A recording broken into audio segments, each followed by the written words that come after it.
ESPN Plus is one of the best apps that you can download for your TV. Well, in today's tech video, I'm going to show you 3 different ways of how you can install ESPN Plus on your Omni TV.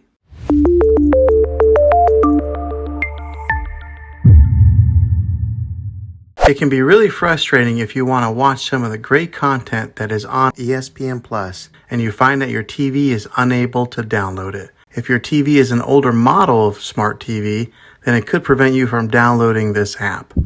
So the way that I'm going to show you how to install will be able to work on any model of TV, on any year of TV. You just have to have an HDMI port on your TV to plug into. I recommend getting a Roku stick or an Amazon Fire Stick. Both of these media streaming players have the capability of download ESPN Plus. You then use a Roku or Fire Stick as your main streaming player, which bypasses the operating system on your TV. If you want to spend a little more and get a more robust device that gives you a few more options, then take a look at the Apple TV 4K. All these devices plug into the HDMI port on your TV, no matter how old it is, no matter what model it is. I've had great luck with all these streaming players, and I'll put links in the description down below of where you can get one of them. Well, hopefully this video was helpful for you. If it was, go ahead and click a thumbs up on it. Go ahead and subscribe to my channel. I make tech videos all the time, and I would love to have you back in the next one. Take care.